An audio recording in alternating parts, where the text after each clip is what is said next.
We're really in uncharted waters here. I think it will change the way we act and the way we interact, probably forever. We need to come out of the gates fast and furious because there's going to be a lot to do. If there was ever a time that we need to come together and be one, now is the time. Welcome to Beyond Bosch. I'm your host, Jessica Dahl, and today our North American President, Mike Mansuetti, joins me to discuss leading in difficult times.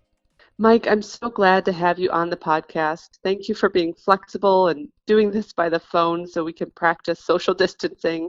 And for our listeners, thank you for understanding if we have any mobile phone issues. But Mike, welcome. Yeah, no, I'm glad to be with you today. Certainly, I do also wish that it would have been under different circumstances, but here we are, and life goes on, and ready to chat. All right, excellent. So, Mike, your success story is inspiring. Graduating from university, starting out in manufacturing, and working your way up to a leadership role. Can you tell us about your background at Bosch? Yes, this is my 32nd year at Bosch. So I started after graduating at Clemson University in mechanical engineering. Started January of 1988 in our Charleston manufacturing facility. From there, I had the opportunity to go to Germany. Early on in my career, I spent 2 years in southern Germany in our Immenstadt factory, held different positions in Anderson, and in 2009 I moved back to Germany with my family to take over our global port fuel injection business. Did that for 3.5 years, and since 2012 I've been in Farmington Hills, responsible for the North American business here. That's quite a journey. Well, Mike, this is a challenging time for everyone, and I know this can't be the only time you've faced a challenge as a leader. But this is a true test, though. Feel? I would have to say we're really in uncharted waters here, and I would like to thank all of the associates out there, from our manufacturing plants to our research associates to our folks in the offices and in sales and engineering and everything.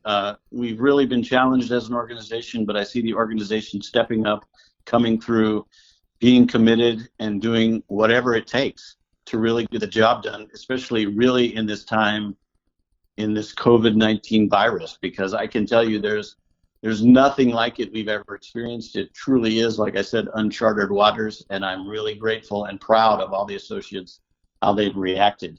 From one day to another, we went almost totally remote in the office areas, and wow, what a change that has been. I can tell you from my experience here at home personally, talking to you from home. Right.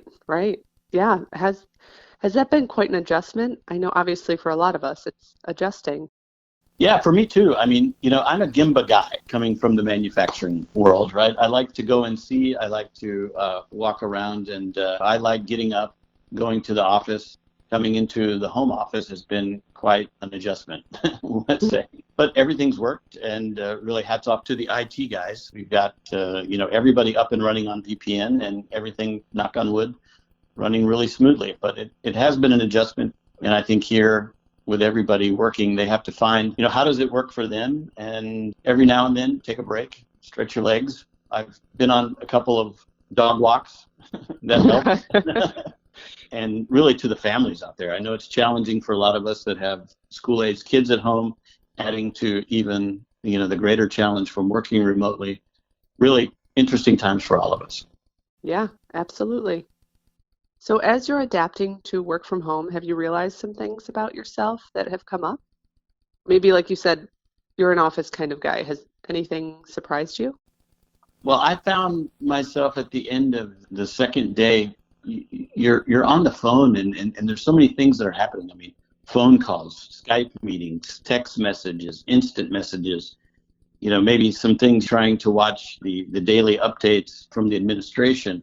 You have all these things just coming at you, but you really don't have any of those personal interactions. So I found myself just at the end of the day wanting that to have some of those interactions with your wife and with your family. Or just the other day, I picked up and called one of my friends and said, "Man, how are you managing all this stuff? What are you doing?" And and yes, on St. Patrick's Day at 5:00, just had to crack open that beer and celebrate with St. Patrick. Yes, I know. It's such a crazy time. I mean, we live in such a connected world, And at the same time, we don't realize how disconnected we can become so quickly without, something like this to shake us up and just to be really intentional. Yeah, I mean, this connected world, we're all basically connected, but I think some of those things you don't really value until it's gone, right? So I think, Yeah.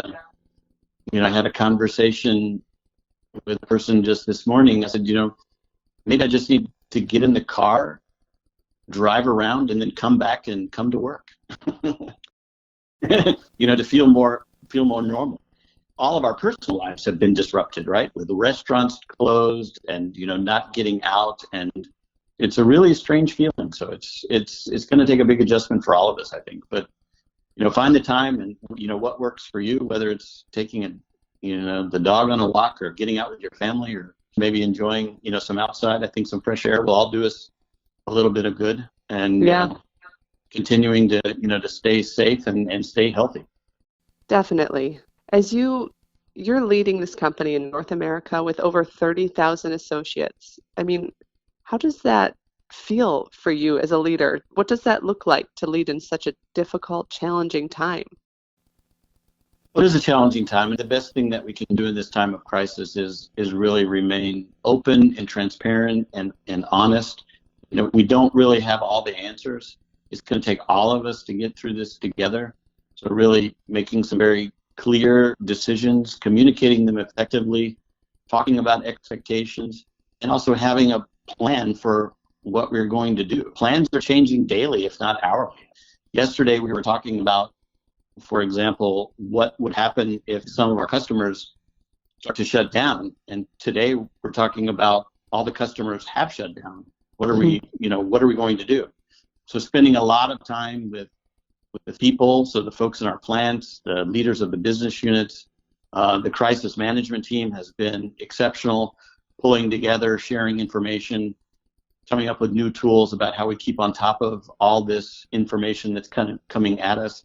How do we decipher that information and then get it out to those people that can make the decisions and truly run the business? So it is a daunting task. And then if we look rolling the clock forward and asking ourselves the question about, how long might this last? What are we in for? How do we get prepared? Really, we've basically let two guiding principles help us along the way here. And that is, one, our first priority is the safety of our associates, keeping people healthy, giving them the tools, and especially sharing the best practices to make sure all our associates are safe and healthy. And then two, how do we continue business continuity, for our stakeholders, our customers that are relying on us? We want to ensure that the business continues to operate as long as we have the customer demand. And we're in so many different businesses. Automotive is a big part of our business, and yes, we see some troubles that the customers are having and they're shutting down. But we also have an aftermarket business, which, especially in the commercial vehicle segment, we need to continue to deliver those parts so that we can keep trucks on the roads and we can keep America moving. We've got our thermal technology folks and our building technology folks that really have different aspects to their business. And so it's been coming together. And I think in this time, the more we can share and help learn from each other is just fascinating, watching the organization come together and tackle these problems as they surface. Of course. I think you make such a good point, Mike, that we have to keep a future-focused mindset, because after all of this passes, we need to come out of this better and stronger. We can't stop, right? And that has to be, like you said, exciting and very challenging. What are things that are keeping you up at night? Well, actually, everything keeps me up at night these days, but really concerned about the safety of and health of our associates. So I think we're doing a very good job in helping get the word out of, practicing good hygiene, taking measures to protect not only our office folks, but also the people in the plants. We had a very good session the other day where we shared some of the best practices from one of our sites in bringing these people together, because I think in times of crisis, groups form and come together to learn from each other. I think we need to continue to do that. I'm concerned that we have a nice, let's say, efficient and smooth ramp down. We're now starting to see cuts in customer orders. but we need to approach that in a very orderly way to ramp down our production and ramp down the work, if you will. Mm-hmm. Then we also have to think ahead, because this will be over, and hopefully it will be over soon. And I think, the economy and our customers and everyone are going to come back with a vengeance. We see that happening in China right now, for example.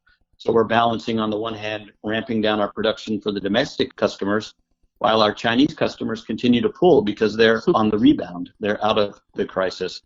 And we soon will be too, so we need to be ready for that. And we've been spending a lot of time talking to our associates in the plant and our plant leaders of how do we prepare for that.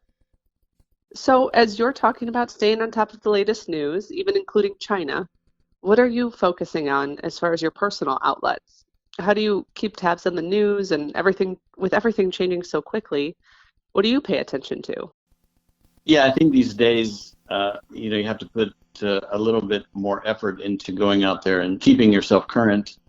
So I've been working on my digital transformation. Social media, I have turned to LinkedIn and, creating some connections there and following folks. Also taking in a lot of content digitally from the news and the media. So trying to stay abreast of the current topics, what's happening, what could be happening in the future. A lot of it right now is focused on the administration and what they're doing and what we need to do and get prepared to do. Things are changing so rapidly in terms of what's happening out there. We try to keep the business current and really focused on the right direction so that we take the necessary steps to help continue this business continuity, if you will. Yeah, absolutely. And like you said, it can get daunting. At the end of the day, you're filling up with so much and giving so much, but it's not like these real connections. And as you mentioned, you take Millie for a walk. You spend time with your wife. Do you have, are the kids around right now? I know your kids are a little bit older, right? Yeah, we have one in school and one that's actually employed by the airline. She's a flight attendant, and that has been a really interesting industry to follow as well. I mean, their demand has dropped significantly, and it's an interesting conversation having, she's early in her career. This is her first job, and approaching things like lack of work and paid time off and what should I do, Dad? So those are some interesting conversations around the dinner table as well. Understandably. I think sometimes it's hard for people to realize that people in leadership positions like yourself also have families, and handling those tough questions, like you said, around the dinner table. So how do you even talking with my parents in South Carolina, it's like they're one of the groups that we need to take care about and are concerned about, and convincing my dad that, hey, this thing is real and you need to start taking some precautions. It's like right. You don't need to go on that motorhome trip right now. You should probably be staying home. So that's been some interesting discussions too. Yeah, absolutely. It's affecting everyone. I mean, some of these things will change forever, right? I think it will change the way we act and the way we interact, probably forever. That's another thing I think about, the future of work. This has definitely changed how work gets done. And, some of the things that we thought were not possible, we've realized that over the last several days. So those are things that we have to think about. I'm sure processes will be changing, work will be changing, the way we do things will change. You just have to ask yourself, maybe the way we did it was not the way we should be doing it in the future. Right. Very good point. And with that in mind, how would you recommend that leaders can adapt to change and uncertainty? And not necessarily executive leaders, but we all have leadership role in adapting to change. We all have to be good leaders of change and look at ways of how do we adapt to the new ways of thinking and some of these other things, and then how do we adapt the workforce to enable them to work in these new ways. For example, switching to remote working was a tough thing. It was easy to test the infrastructure. It's another thing to say, okay, we're going remote. So I think everybody is looking at, how do I adapt to this new way of working? How does it work for me? Can I sit down and pound out 8 hours of work, or do I need to take it in small segments? I think everybody will do it a little bit differently, but I think if you have a good willingness to adapt and a good change mindset, then we'll get through it. I totally agree. The one thing that I think people can take comfort in right now is that we're literally all in this together, no matter what industry you're in. No, we're all affected the same. Corona or COVID-19 has no boundaries. We're all in this together, and it's going to take the entire country to come together to kick this thing, and it's going to take all of us at Bosch to get through it. So everyone from the shop floor associate to myself, I mean, we each have a role to play. We all are doing our best, and again, I'm really proud of how we've come together as an organization to tackle this thing, and we're going to be stronger when we come out of it, and we'll be out of it soon, and it will be a great day when we get this behind us and can look ahead and continue on the growth that we were making so much progress on, and we'll continue to have good opportunities in the future. I think the learnings will make us stronger, and as we continue our remote working, we're going to find new ways and new ideas that continue to improve productivity and efficiency and help us come out faster on the back end. When this gets clear, we need to be ready to go. We need to be charged up, and we need to come out of the gates fast and furious, because there's going to be a lot to do and a lot of opportunities and a lot of catching up to do. Yes. And how do you hope to help the organization at that point? I mean, uncertainty can be very scary for many in an organization as a whole. And in the coming months, how do you hope to help people feel more confident and comfortable in knowing that we can come out of the gate like that? I think we need to try to create a level of certainty in the uncertainty. So, and that's what we've been trying to do the past couple of days. We know that our customers, for example, are shutting down. So now we have a date. So it becomes certain. Now, what do we need to do? Here's the ramp down plan. That's a certainty. Let's attack this. Let's execute, and let's stick to our operational excellence that we have. So I think leaders need to look at this uncertainty and where are the areas that we can create certainty and then execute upon those. We talk about operational excellence. We need to be excellent in our delivery and our execution of the things that we need to do. So I think all of us as leaders need to try to give our associates this sense of certainty, even if it's the small things, even if it's telling them, hey, we're communicating this today, and we're going to have an update for you tomorrow at 4 o'clock. Then people know 4 o'clock, I'll get an update. Hopefully, as we move forward, we can extend that level of certainty, not just by hours, but by days, but maybe by weeks. And I think if we can continue to do that, then that makes people feel a lot more at ease when they can have this sense of certainty in their work life, when maybe there's a lot of uncertainty in their personal life. Absolutely. It's literally one day at a time for everyone. Yep. I never thought I could do so many Skype calls in one day. I know it. So I read this on social media, actually, and I thought it was a really great question. And I'm thinking about it myself, too. What would you do differently after this? Have you noticed something maybe about yourself, work, or personal that you would do differently after all of this is over? Probably a lot of things. Sometimes we put off making decisions, or we put off some work knowing that we can get to it the next day or later, right? So this prioritization of really what has to be done and what can we do right now and in the moment. I'm finding myself now, these things need to get taken care of, and taken care of right now, right? We're talking about in the next hours, for example. And there's a lot of things that kind of caught your time that you had time for that really aren't important now. So it's easy to push those aside. They were probably not going to be important in the future, so we probably don't need to spend time with those types of things. So, I know. I've noticed that as well, that your priorities shift so fast, and then it makes you wonder, why were they so important before, right? This really wasn't that important. So I think this whole thing helps you put things in perspective, right? And what is truly important, and that's why, as a leadership team and as the crisis management team, we said, hey, the things that are truly important right now: associate safety, health, and well-being, and business continuity. If we're not working on those things, then we probably don't need to be working on them. True. So you kind of talked about how you've been following LinkedIn and different media outlets. Are you finding inspiration and encouragement in those ways? Or do you have other leaders that you go to and you're encouraged by? One leader recently that I really have started to admire is Ed Bastian of Delta Airlines. I had the chance to meet him in Detroit at a chamber event. And then I had the chance to attend his keynote at CES. And it's interesting, just 2 months ago at CES, he was standing on the stage talking about innovation, customer service, customer centricity, all these things that are driving Delta and moving Delta forward, and what has led them to have the most successful and profitable year ever in the history of the airline in 2019. And today we're sitting here and he's facing a 70% reduction in demand, and how he's managing that.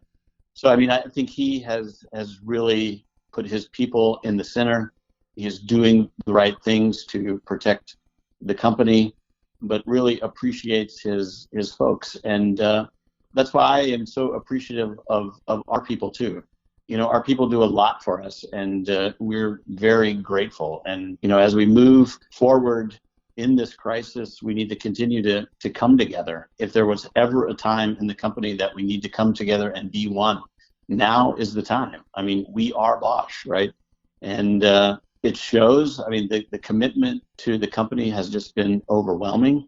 So we have, folks working in the labs. We have the folks working in the plants, meeting those deliveries, which may be, the last deliveries that we might make. They're all 110% committed to the company, and I really appreciate that. We need to continue to do that. We need to continue to be honest with each other. We need to continue to lean on each other when we have questions, and we might be scared. Let's talk about those things, and together we're going to get through this, and we're going to be stronger on the other side. Yes, I totally agree with that. Well, it's really good to hear from you and understand what's going on in your world as a leader, and knowing we've all got to pull together, and we've got this, and we'll get through it. Yep, we will. Take some time to FaceTime everybody. I wasn't a big FaceTimer before, but I've made a few FaceTime calls now. Reach out and give somebody a call that may not be work-related, or a colleague that you have at work, and just talk about something else. It helps to take your mind off. Everybody needs an outlet, and I wish everybody the best. I hope all the best for our associates. Please stay safe. Take every precaution out there. Unfortunately, this new term, social distancing, is really the only way I think that we can combat this virus, get it behind us, so that we can get moving ahead and moving on for the rest of the year. So let's be well and be one. Absolutely. Thank you for your time, Jessica. I appreciate you taking the time today and talking to you. It's been a joy. Yep. So thank you. Yeah. Well, thank you so much. I really appreciate it. You take care as well. Thanks, Mike. Will do. Thank you. Thanks for listening to Beyond Bosch Podcast. In case you missed our other episodes, now's your chance. Go back and take a listen.